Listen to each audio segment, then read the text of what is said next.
Coach JJ Redick may bago ng adjustment sa laban bukas ng Lakers laban sa Kings. At Rob Pelinka desperado ng gagawa na ng trade. Pero bago ang lahat, matapos nga ang 2 araw na pahinga ng Los Angeles Lakers, muling sasabak ang koponan bukas laban sa Sacramento Kings, isa rin sa mga team na nasa ibabang bahagi ng West standings. Mahalaga ang laban na ito para sa Lakers dahil isa itong malaking pagkakataon upang tuluyan ng maputol ang kanilang kasalukuyang losing streak. Sa papel, tila pabor ang Lakers, ngunit hindi pa rin dapat maliitin ang Kings na kilala sa kanilang bilis at agresibong laro. Ayon sa ilang analyst, dahil sa malamyang performance ng Lakers sa mga nagdaang laban, may posibilidad pa ring ma-upset sila ng Sacramento. Kita raw ang kakulangan ng enerhiya at disiplina sa depensa dahilan upang madaling makahanap ng scoring opportunities ang kanilang mga kalaban. Dahil dito, malinaw na kailangan ng Lakers na gumawa ng seryosong adjustments sa kanilang laro kung nais nilang makabalik sa tamang landas. Base naman sa isang insider, 2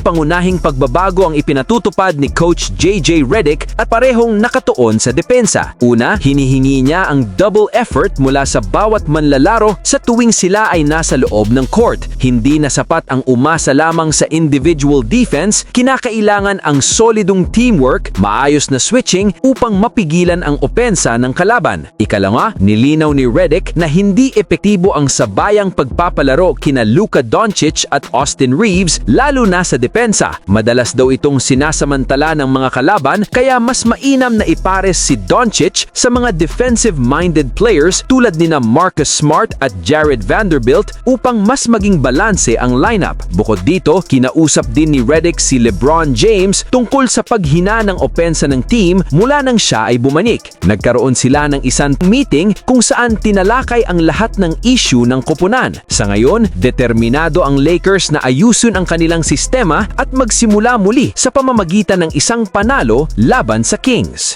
Samantala, ang Los Angeles Lakers ay aktibong naghahanap ngayon ng mga 3-and-D type of players matapos ang kanilang hindi kanais-nais na performance sa depensahan ngayong season. Kitang-kita na nahihirapan ng koponan na pigilan ang mga mabilis at explosive na guards ng ibang teams. Kaya naman, prioridad nila ang pagkuha ng mga wing defenders na may kakayahang tumira mula sa labas. Ang ganitong klaseng players ay inaasahang makakatulong hindi lamang sa depensa kundi pati na rin sa spacing para kina Luka Doncic at Austin Reeves. Isa sa mga pangunahing target ng Lakers ay si Herb Jones ng New Orleans Pelicans na kilala bilang elite perimeter defender at si Keon Ellis ng Sacramento Kings na nagpapakita rin ng solidong depensahan at outside shooting. Gayunpaman, parehong mataas ang presyo ng dalawang ito, lalo na si Jones na may sahod na umaabot sa $22.6 million kada taon. Dahil dito, tinitingnan ng Lakers ang mas murang opsyon kung sakaling hindi kayanin ng kanilang assets ang hinihinging kapalit. Isa sa mga alternatibo ay ang pangalan ni Kelly Oubre Jr. ng Philadelphia 76ers. Isang mas tipid ngunit epektibong opsyon si Oubre na kasalukuyang nag-average ng 17 points